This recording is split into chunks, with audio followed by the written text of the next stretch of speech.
बंधु मैंने नुआ वर्षर प्रथम गुरुवार जहाँकि जनवरी 2 तारिख रे पड़ुछि। तो यही गुरुवार दिन आपण माने गुजराती यही चमत्कारी उपाय निश्चय भाव पालन करंतु एवं निश्चित भाव आपण यार चमत्कारी फायदा मध्य आपण जीवन में देखा पाइबे। तो बंधु मैंने आज यही भिडियो रे मु आपण को गुजराती किछि चमत्कारी उपाय विषय कहवाक जाउछि। एही उपाय गुडी को आपण निश्चित भाव एही गुरुवार दिन पालन करंतु एवं तार लाभ मध्य आपण आपणक जीवन में निश्चित भाव देखा पाइबे।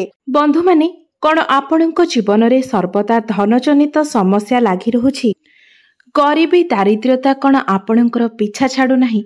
ए सबु समस्या रे कौन सर्वदा आपण चिंतित रहुछंती? आपणकर व्यापार वाणिज्य रे मध्य आपणको बारंबार क्षतिर सामना करबाको पड़ुछि एवं ऋण करजर भारे आपण भाराक्रांत हो जाइछंती। जेते चेष्टा कले भी आपण ऋण करज सुझी पारु नाहंती। तेबे तंत्रशास्त्र अनुसार आपण गुजरातीर एही उपाय को कौनसी भी दिन रे करि नियंतु, जहा विषय आमर वेद पुराण एवं शास्त्र रे उल्लेख करा जाइछि। एही उपायटी को करबा द्वारा जीवनर सबु कष्टरू आपणको मिलिजिव मुक्ति।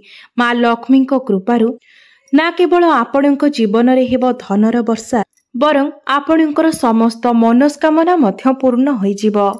बंधु माने जदि आपण आपणकर जीवन में बहुत अधिक समस्या रे अछंती, आपणक जीवन में धन आसीबा बंद हो जाइछि, आपणक जीवन में समस्या एवं कष्ट आपणकर पीछा छाड़ू नाही, आपण ऋण एवं करजर माया जाल रे फसी जाइछंती, आपणकर भाग्य आपणकर साथ देउ नाही, तेबे बंधु माने आपण चुपचाप एही गुजरातीर उपाय करि नियंतु, जहा विषय आज एही वीडियो रे मु आपण माननकु कहिबाको जाउछि।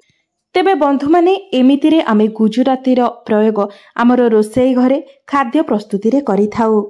मात्र तंत्र शास्त्र अनुसार जदि आपण गुजरातीर प्रयोग सठिक भाबरे करिवे, तेबे आपणको साक्षात माँ लक्ष्मीकर आशीर्वाद प्राप्ति हेबो।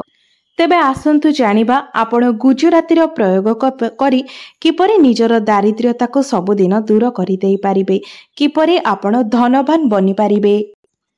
तेबे बंधु माने एहा पूर्वरु आपण माने भिडियोटी को लाइक करी चैनल टी को सब्सक्राइब करि दियंतु एवं कमेंट बॉक्स रे भक्ति एवं श्रद्धार सहित जय माँ लक्ष्मी निश्चय लिखंतु। बंधु माने गुजराती को शुक्र ग्रहंकर कारक बोली माना जाई थाए एवं शुक्र ग्रहंकर नियंत्रण माँ लक्ष्मी को हाथ रे रही थाए एवं ज्योतिष शास्त्र रे यह उल्लेख मध्य रही जे जेउ व्यक्ति को शुक्र ग्रह साथ दे थाए, अर्थात जेउ व्यक्तिंकर कुंडली रे शुक्र ग्रह मजबूत स्थिति रे थांती, सेही व्यक्ति को ऊपर साक्षात माँ लक्ष्मीकर आशीर्वाद रही थाए एवं माँ लक्ष्मी कृपारू ना केवल सेही व्यक्ति को गरीबी एवं दारिद्र्यतार मुक्ति मिली थाए, बरं सेही व्यक्ति को कोटिपति हेबारु मध्य केही अटकाई पारि नथांती। तेबे तंत्रशास्त्र अनुजाई जदि आपण एही गुजरातीर उपाय को सठिक भाबरे करि नियंती, तेबे आपणक जीवन रे केबे भी धनर अभाव रहिबो नाही। माना जाय थाए जे एही गुजरातीर प्रयोग जणे व्यक्तिंकर जीवन को बदलाई देई पारे। तेबे आसंतु जानिबा गुजरातीर चमत्कारी उपाय विषय रे। तेबे प्रथम उपायटी हेउछि शुक्र ग्रह को आपणकर कुंडली रे मजबूत बनाइबार उपाय। तेबे मु आपणको आरंभरू ही कहि सारिछि जे जेउ व्यक्तिंकर कुंडली रे शुक्र ग्रह मजबूत थांती, सेही व्यक्ति को साक्षात माँ लक्ष्मीकर आशीर्वाद प्राप्त होइथाए एवं थरे जदि आपणको माँ लक्ष्मीकर विशेष कृपा प्राप्त हो जाए, तेबे आपणको कोटिपति बनिबारे केही भी अटकाई पारिबे नाही। आपणको जीवन रे आपण केबे भी धनर अभाव अनुभव करिबे नाही। तेबे आपण मध्य जदि चाहंती जे आपणकर कुंडली रे शुक्र ग्रह सर्वदा मजबूत होई रुहंतु, तेबे आपणको 5टी शुक्रवार एही उपायटी को पालन करिबार अछि। आपण 5टी शुक्रवार एही उपायटी पालन करिबा परे आपण निजे ही परिवर्तन को लक्ष्य करि पारिबे। शुक्रवार दिनटी माँ लक्ष्मीकर दिन होइथाए एवं एही दिन जदि आपण माँ लक्ष्मी को उद्देश्य रे कोनोसी भी पूजा पाठ करिथांती किंबा कोनोसी भी उपायर पालन करिथांती, तेबे निश्चित भाबरे आपणको माँ लक्ष्मीकर आशीर्वाद प्राप्त होइथाए। तेबे बंधु माने सेथिपाई आपणको सदाबहार फूलर आवश्यकता रहिछि एवं सदाबहार फूलटी एक एमिति फूल जेउथिरे माँ लक्ष्मीकर 8टी स्वरूपर वास होइथाए। ତେବେ ଆପଣ ଶୁକ୍ରବାର ଦିନ ସକାଳୁ ଉଠି ନିଜର ସ୍ନାନ କାର୍ଯ୍ୟ ସମାପନ କରି ଗୋଟିଏ ତମ୍ବାର ଲୋଟା ନେଇଯାଆନ୍ତୁ। ସେଥିରେ ଆପଣ ଗଙ୍ଗା ଜଳ ଭରି ଦିଅନ୍ତୁ ଏବଂ ସେଥିରେ ଆପଣ ଗୋଟିଏ ଗୁଜୁରାତି ପକାଇ ଦିଅନ୍ତୁ ଏବଂ ସେହି ଜଳକୁ ନେଇ ଆପଣ ସଦାବହାର ଗଛ ମୂଳରେ ଢାଳି ଦିଅନ୍ତୁ।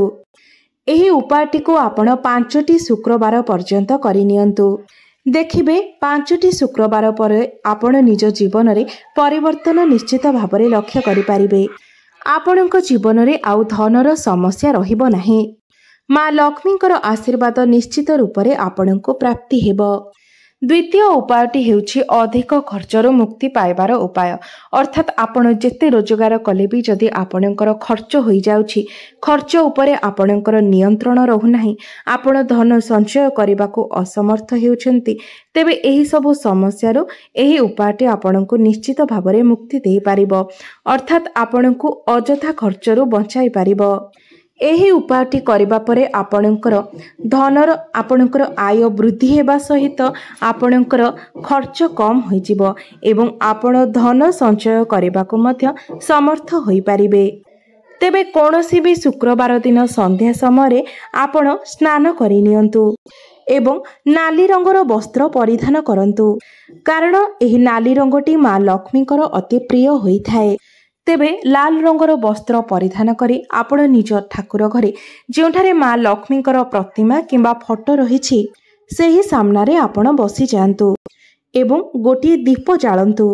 ଆପଣ ନିଜ ହାତରେ ଗୋଟିଏ ଗୁଜୁରାତିକୁ ରଖନ୍ତୁ ଏବଂ ମା ଲକ୍ଷ୍ମୀଙ୍କର ବୀଜ ମନ୍ତ୍ରକୁ ଜପ କରନ୍ତୁ। ଓମ୍ ମହାଲକ୍ଷ୍ମୀ ନମଃ। ଏହି ବୀଜ ମନ୍ତ୍ରର ଜପ ଆପଣ 11 ଥର କରନ୍ତୁ। ତାପରେ ଆପଣ ସେହି ଗୁଜୁରାତିକୁ ନିଜର ପର୍ସରେ କିମ୍ବା ଆପଣଙ୍କର ବ୍ୟାଗରେ ରଖିଦିଅନ୍ତୁ କିମ୍ବା ଆପଣ ଘରେ ନିଜର ଧନ ଯେଉଁଠାରେ ସଞ୍ଚୟ କରି ରଖୁଛନ୍ତି ସେହି ସ୍ଥାନରେ ରଖିଦିଅନ୍ତୁ। ଆପଣ ଦେଖିପାରିବେ ଯେ ଆପଣଙ୍କର ବଦଖର୍ଚ୍ଚ ଧୀରେ ଧୀରେ କମିଯିବ ଏବଂ ଆପଣଙ୍କର ଧନ ସଞ୍ଚୟ ହେବା ଆରମ୍ଭ ହୋଇଯିବ। ଆପଣଙ୍କର ପର୍ସ ସର୍ବଦା ପଇସାରେ ଭରି ରହିବ। ତୃତୀୟ ଉପାୟଟି ଏକ ଏପରି ଉପାୟ ଯେଉଁ ଉପାୟ ପାଳନ କରିବା ଦ୍ୱାରା ଆପଣଙ୍କୁ ରାହୁ କେତୁଙ୍କର ସାଥ ମିଳିବ, ଅର୍ଥାତ୍ ଆପଣଙ୍କର ଭାଗ୍ୟର ସାଥ ମିଳିବ। ଏହା ଏକ ଏପରି ଉପାୟ ଅଟେ ଯାହାକୁ ଯଦି ଆପଣ କରିନିଅନ୍ତି ତେବେ ଆପଣଙ୍କର ଭାଗ୍ୟ ଚମକି ଉଠିବ। ଭାଗ୍ୟ ସର୍ବଦା ଆପଣଙ୍କର ସାଥ ଦେବ ଏବଂ ଆପଣଙ୍କୁ ପ୍ରତ୍ୟେକ କ୍ଷେତ୍ରରେ ସଫଳତା ମଧ୍ୟ ମିଳିବ। ତେବେ ଏହି ଉପାୟଟିକୁ ଆପଣଙ୍କୁ ଲଗାତାର 5ଟି ଗୁରୁବାର ପର୍ଯ୍ୟନ୍ତ କରିବାର ଅଛି। ଗୁରୁବାର ଦିନଟି ଭଗବାନ ବିଷ୍ଣୁଙ୍କୁ ସମର୍ପିତ ଅଟେ ଏବଂ ଭଗବାନ ବିଷ୍ଣୁ ମା ଲକ୍ଷ୍ମୀଙ୍କର ସ୍ୱାମୀ ଅଟନ୍ତି। ଅର୍ଥାତ୍ ଭଗବାନ ବିଷ୍ଣୁଙ୍କୁ ପ୍ରସନ୍ନ କରିବା ଦ୍ୱାରା ଆପଣଙ୍କୁ ସେମିତିରେ ବି ମା ଲକ୍ଷ୍ମୀଙ୍କର ଆଶୀର୍ବାଦ ପ୍ରାପ୍ତ ହୋଇଯିବ। ତେବେ ଗୁରୁବାର ଦିନ ସକାଳୁ ଉଠି ନିଜର ସ୍ନାନ କାର୍ଯ୍ୟ ସାରି ଆପଣ ଗୋଟିଏ ଧଳା ରଙ୍ଗର କପଡ଼ା ନିଅନ୍ତୁ। ସେହି ଧଳା କପଡ଼ା ଉପରେ ଆପଣ ଗୋଟିଏ ମୁଠା ଚାଉଳ ରଖିଦିଅନ୍ତୁ ଏବଂ ତା ଉପରେ ଗୋଟିଏ ଗୁଜୁରାତି ରଖନ୍ତୁ। ତାପରେ ଆପଣ ଏହାକୁ ଏକ ପୁଟୁଳି ବନାଇ ଦିଅନ୍ତୁ। ତାପରେ ଏହାକୁ ନେଇ ଆପଣ କୌଣସି ଏକ ମନ୍ଦିରକୁ ଯାଆନ୍ତୁ ଏବଂ ମନ୍ଦିର ବାହାରେ ବସିଥିବା କୌଣସି ବି ଭିକାରୀକୁ ଆପଣ ଏହାକୁ ଦାନ ଦେଇଦିଅନ୍ତୁ। ଲଗାତାର 5ଟି ଗୁରୁବାର ପର୍ଯ୍ୟନ୍ତ ଆପଣ ଏହି ଉପାୟଟିକୁ ପାଳନ କରନ୍ତୁ। ଏହି ଉପାୟଟିକୁ କରିବା ଦ୍ୱାରା ଆପଣଙ୍କର କୁଣ୍ଡଳୀରେ ରାହୁ ଏବଂ କେତୁଙ୍କର ସ୍ଥିତି ଭଲ ରହିଥାଏ ଏବଂ ଆପଣଙ୍କୁ ପ୍ରତ୍ୟେକ କ୍ଷେତ୍ରରେ ନିଜର ଭାଗ୍ୟର ସାଥ ମିଳିବା ସହିତ ପ୍ରତ୍ୟେକ କ୍ଷେତ୍ରରେ ଆପଣଙ୍କୁ ସଫଳତା ମଧ୍ୟ ମିଳିଥାଏ। ଭାଗ୍ୟ ଆପଣଙ୍କର ସାଥ ଦେବା ଆରମ୍ଭ କରିଦେବ।